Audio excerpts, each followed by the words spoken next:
channel. Happy Sunday. As you can tell by the title, this is my final make for BHM Pattern Designers 25. Yes, I know, remember, I'm the host. I run the whole thing, so I'm not looking for prizes or anything. But if you saw my plans video for the month of February, you know that this Tracy Reese pattern, black pattern designer for Vogue 1405, was supposed to be made in last month in February. Couple weeks late, but that is okay. That is perfectly okay. You all know the retreat has wrapped up all of that, all of the things, and this was intended to be completed at the retreat, but yeah, that didn't happen. Anyway, so speaking of coming up on Wednesday, I decided to switch some things up. Wednesday will be my roundup of everything that I made in the month of February for BHM Pattern Designers 25. And then Sunday, next week Sunday, you'll get the montage video of everything, all of the entries and all of that, because I will be drawing winners on Thursday, which is March 13th. So Thursday, March 13th at 12 p.m. Central Standard Time. If you're not following me over on Instagram, please do. I will be drawing the winners at that time, and so that'll give me enough time to draw the winners. They reach out and all of that, and then have the roundup of all of the entries for next week Sunday. I am so happy I thought ahead to give myself an extra week to draw winners. I usually do it the first week of March, but this year with the retreat, I needed that extra time for sure. So stay tuned for all of that. Wednesday will be the roundup of everything I made, and then Thursday online I will be drawing the winner. So if you're interested, you can go make sure that you're following me over there on Instagram for the winners. So let's talk about this pattern. This is a Tracy Reese pattern. I did get this off of Etsy, and I have the size pack from 16 through 24. Now y'all know I just had my measurements correctly done, and when I say correctly, it was just a couple areas I was off on. Full bust currently is 49 inches. Currently 49 inches, and I grabbed my sheet too, and my waist is 43, and my fullest part of my hip with the belly and everything is 58, which I wasn't off on that. But anyway, so now that I had my current measurements, I went ahead and went with size 24 for the pattern, and the size 24 gives you a bust of 46, a waist of 39, and a hip of 48.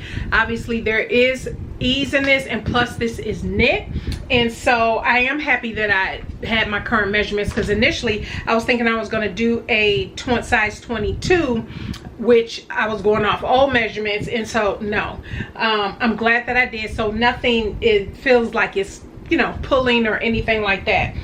Now with this pattern, I will say real quick, I did not line it. It does call to be lined, it calls for knit, and I did not use lining, and it's a two-way stretch knit.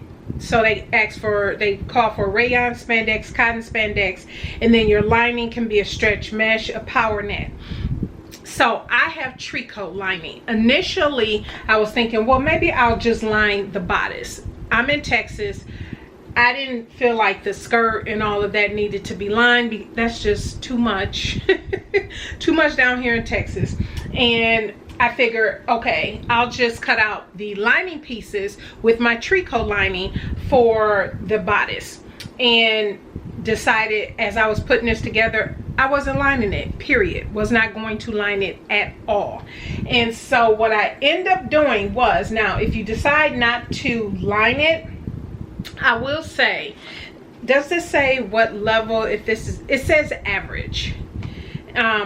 So far as rating, it says average, but I can say when I was reading over the lining for not the skirt but for the bodice, it had, you have to use some elastic. I believe it's to really bring this shoulder part in and really have it drape over you nicely, because it has you put some kind of elastic in with a strap adjuster in there, and then you attach it to the bodice after you've turned under that front piece twice. And I was like, wow, that is it seemed like a lot to line this bodice, even though I knew I wasn't lining it anyway. And like I said, I cut out the lining piece for the bodice, but when I started putting it together, I was like, no, I'm not doing that. It's just, I didn't feel like it was necessary. And so I decided not to line it. Now, I do suggest if you do get this, have this pattern or get this pattern, I got it off of Etsy, remember it's out of print, that just read through the lining bodice piece. Putting it together and everything, I didn't think was difficult at all. It was, I could see me probably struggling with that lining piece because of all the intricacies and how they want you to attach it and everything like that.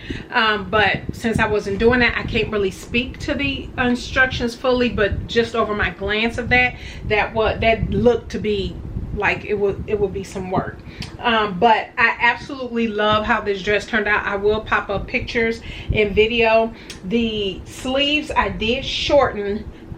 Maybe I took 2 or 3 inches off, because I always roll up my sleeves or push them up. I won't say roll, but a dress like this I will probably always push them up. I don't have proper pictures yet. I just took pictures for the video because I plan to wear this upcoming Sunday for church, and so I just threw on some jewelry and stuff, and just so I can take pictures in it. But I do love the ruching, the midriff piece. Now, one of the things that later on as I was constructing this that I found with that midriff piece is that it's a lot of fabric. That is a lot of fabric, and I'll pop up the line drawing. It's like you cut out 4 midriff pieces, then you cut out what they have is the lining piece, which I did cut out because I was like, oh, that'll be nice to have the inside, you know, look clean around the midriff area.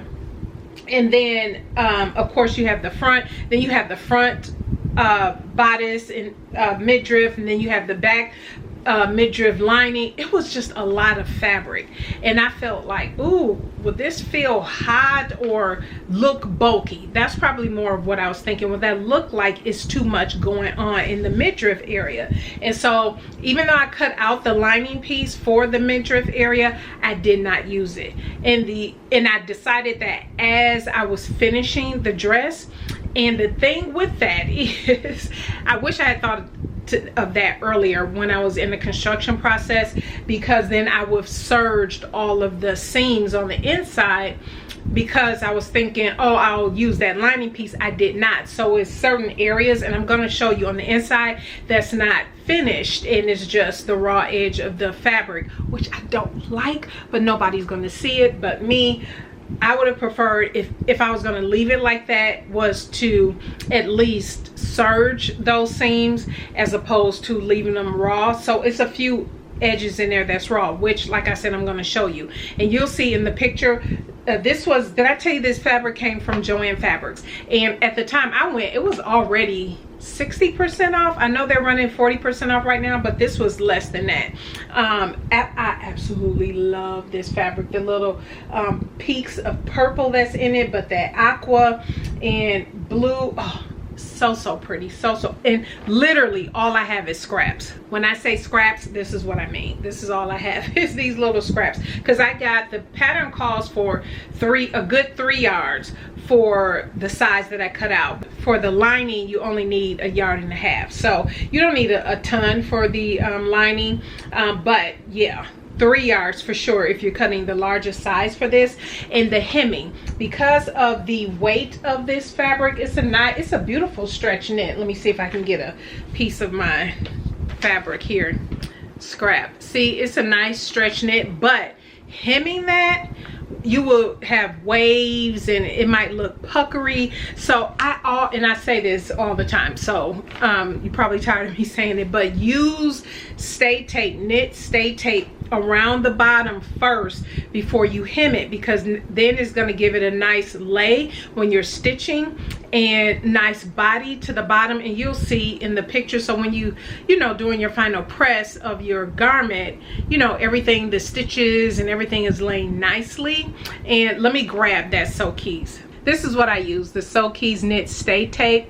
And so yeah, that's what I use to hem knits like this. And so very, very useful. Even the sleeves, if you want to. The sleeves I didn't have to, but it was the hem that, if you just want the hem to look really nice and all, not all wavy, and you know, even with a good press, sometimes your stitching can look like it's wavy and whatnot. At least that's what I found. But overall, if you do what I didn't bother with the lining or anything like that, really good sew. And I think this dress is beautiful. I believe the ruching in the middle of the midriff and everything in the front and back looks so good. I love the way the dress fits. I knew I was going to when I crossed this over, and I did cross it over just a little bit more when I tried it on test fit before I finished this part here. But I knew I was going to wear a tank underneath here, and so that's what you see me in, is a tank wearing underneath here.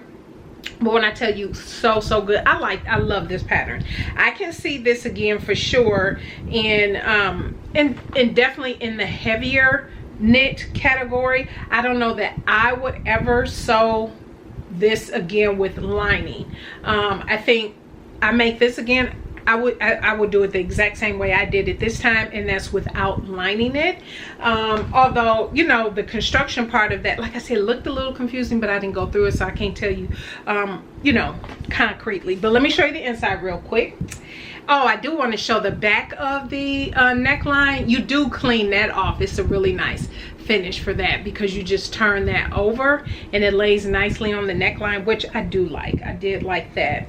But yeah, the inside, this is the only thing for me that I wish I had thought early on in the construction process about this midriff section, because again, my intentions were good to, you know, have that clean finish on the inside, but I was like, ooh, this is way too much fabric and I don't need to be any hotter, right? So see how that finishes? I went ahead and serged all of that, and so it's just certain seams where you have to stitch those midriff pieces together that's raw. And so yeah, not horrible, not terrible, but I did serge the entire inside of the dress. So yeah, that is it. That is the review of Vogue, what are we, Vogue 1405 by Tracy Reese.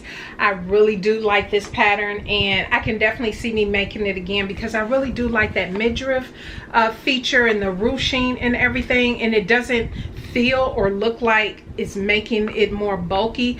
And I don't know if adding that extra lining piece on the inside would have, but any rate, I do love how it turned out. You'll have to let me know what you think, and definitely stay tuned for Wednesday's video. And I am working on getting to all of the comments. I have been seeing them, and I will be responding to those shortly. But again, stay tuned for Wednesdays. That will be my roundup of everything that I made for BHM Pattern Designers 25, and I will be going live on Thursday over on Instagram to choose winners. All right, everybody, thank you so much for tuning in today. You all have a fantastic start to your week, and we'll see you on Wednesday. Bye.